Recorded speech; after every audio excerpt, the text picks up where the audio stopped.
Bem, queridos alunos do curso de férias Teologia da Adoração, teremos esse vídeo resumo da nossa aula, da nossa primeira aula. Hoje estaremos abordando a essência da verdadeira adoração, baseado no livro A Essência da Verdadeira Adoração, de John MacArthur. Inicialmente, nós vamos falar justamente sobre o pensamento atual sobre adoração. Na mente de muitos evangélicos de hoje, adoração significa a parte musical da ordem do culto, em contraste com o sermão ou o ofertório. E o líder da adoração é o músico principal, que conduz as pessoas à adoração. Nós temos também que a música, é claro, um meio maravilhoso de adoração, mas a verdadeira adoração é mais que apenas música, e música, até mesmo a música cristã, não é necessariamente adoração autêntica. A música pode ser um instrumento para a expressão da adoração, mas existem outras disciplinas espirituais que se aproximam mais da essência da pura adoração. Atividades como orar, ofertar, dar ação de graças e ouvir a palavra de Deus quando ela é proclamada e exposta. A adoração na Bíblia, ela perpassa, o tema que domina a Bíblia é justamente sobre adoração. Desde Gênesis a Apocalipse, nós conseguimos perceber que esse é o tema de toda a Bíblia, a adoração a Deus. Em Gênesis, descobrimos que a queda ocorreu quando Adão falhou em adorar pela obediência à única ordem. Em Apocalipse, aprendemos que toda a história culmina numa comunidade eterna adorando na presença de um Deus amoroso. Jesus citou Deuteronômio 6, 4, 5 e o chamou de o maior mandamento. Ouve, Israel, o Senhor nosso Deus é o único Senhor. Amarás o Senhor teu Deus de todo o coração, de toda a alma, de todo o entendimento e de todas as forças.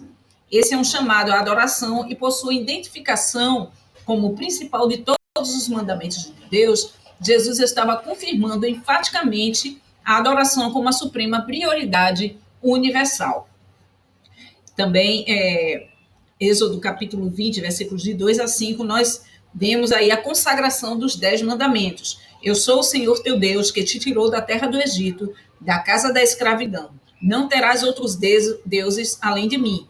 Não farás para ti imagem esculpida, nem figura alguma do que há em cima do céu, embaixo na terra ou nas águas debaixo da terra. Não te curvarás diante deles, nem as cultuarás, pois eu, Senhor teu Deus, sou Deus zeloso. E aí nós vemos também quando adorar é errado. Nós vemos repetidas vezes Deus julgou aqueles que falharam em adorá-lo corretamente. Então, quando o povo de Israel fez e adorou um bezerro de ouro, Deus misericordiamente amenizou sua justa reação. Nós vemos aí um segundo exemplo, que é o capítulo 10 de Levítico, descreve a ordenação para o sacerdócio de Nadab e Abiú, filhos de Arão, o sumo sacerdote. E eles apresentam um fogo estranho.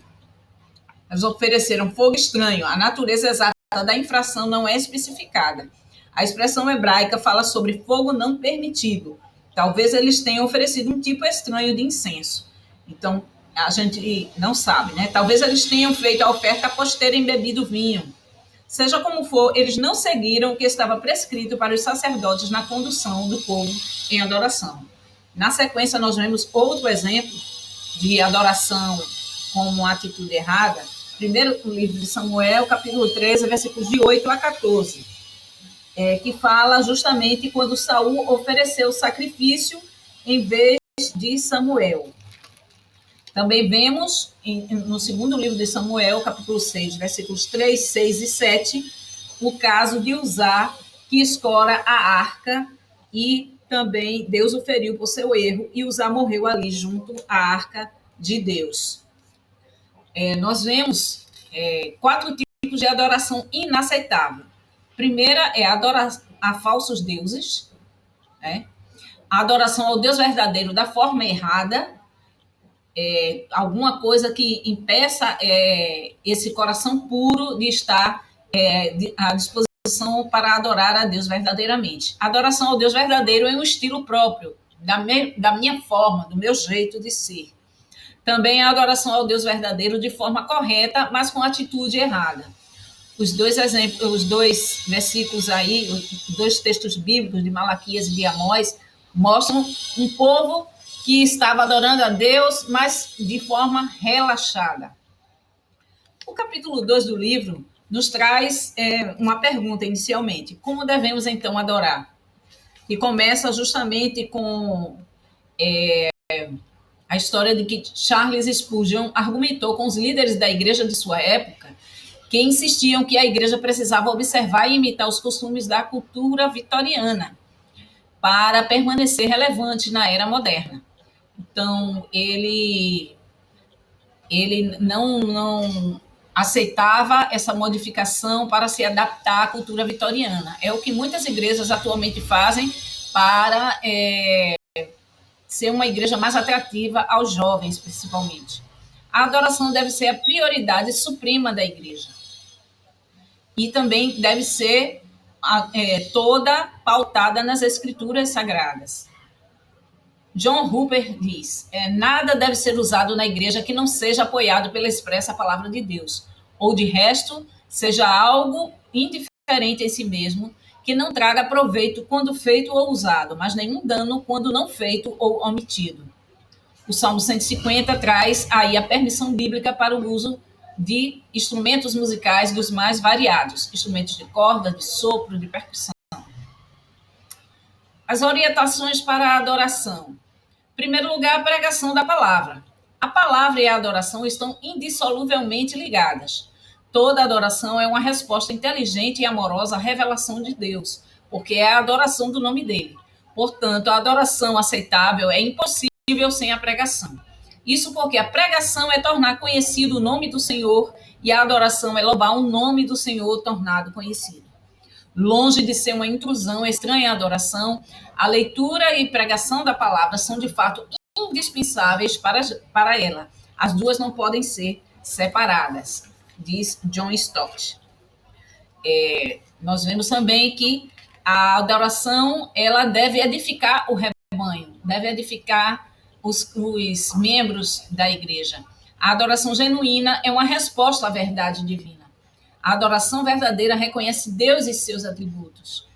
Nem cerimônias automáticas, nem mero entretenimento são capazes de provocar tal adoração. Aquele que adora genuinamente a Deus, essa adoração é uma resposta à verdade divina ouvida através da pregação do Evangelho.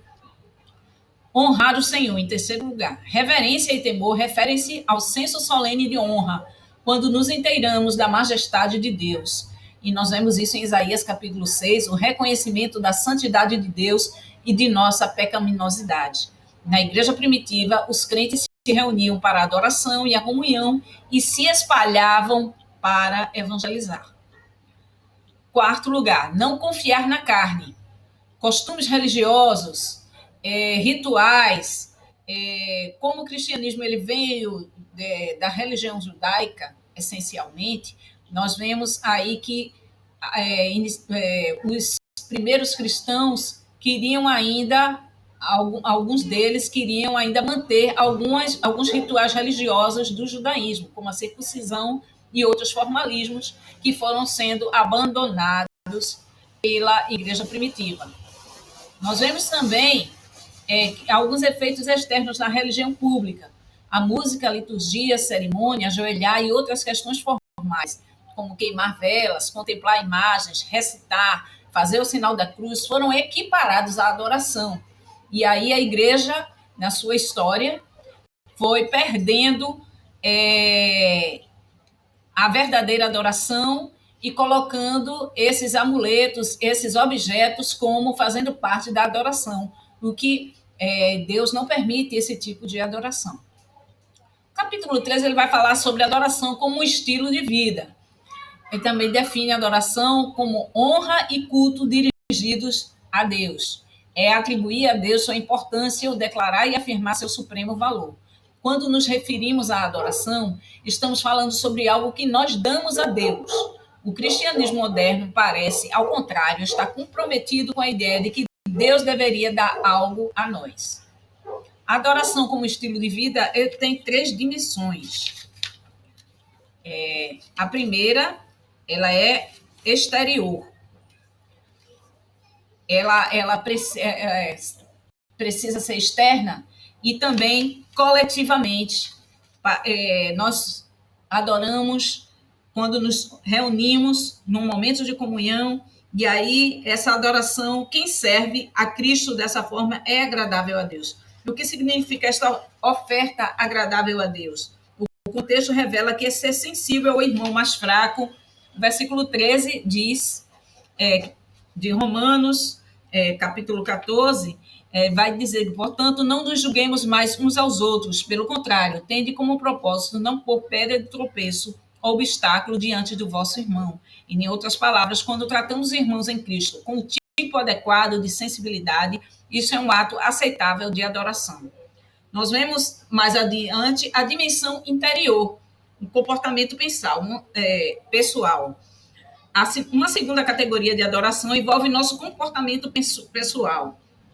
Efésios 5, de 8 a 10, diz, assim andai como filhos da luz, pois o fruto da luz está em toda bondade, justiça e verdade, procurando saber o que é agradável ao Senhor.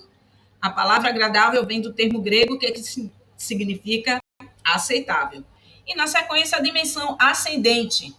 Hebreus 13, 15 e 16, o versículo 15 diz, assim por intermédio dele, ofereçamos sempre a Deus um sacrifício de louvor, que é fruto dos lábios que declaram publicamente o seu nome.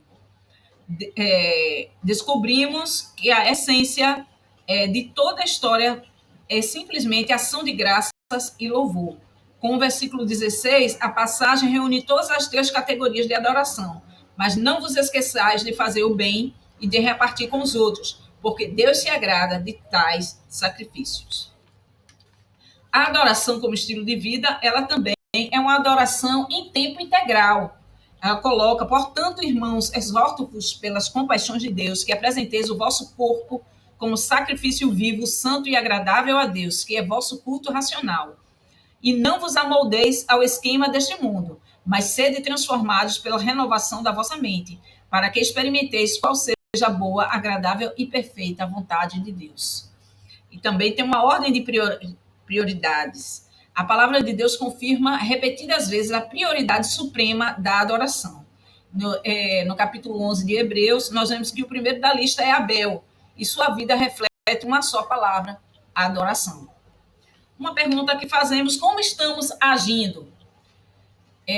Nas nossas atividades da igreja, temos mais atividade, muitas atividades e pouca adoração. Temos mais Martas, aquela que está preocupada com o ativismo religioso, com várias atividades ligadas à igreja, mas temos poucas Marias que dedicam tempo a aprender com Jesus aos seus pés. A adoração é a joia ausente da igreja, diz Tozer. A adoração deve ser interna, sacrificial, ativa e produtiva. No capítulo 4, nós vemos também que nós somos salvos para adorar. A adoração não é opcional.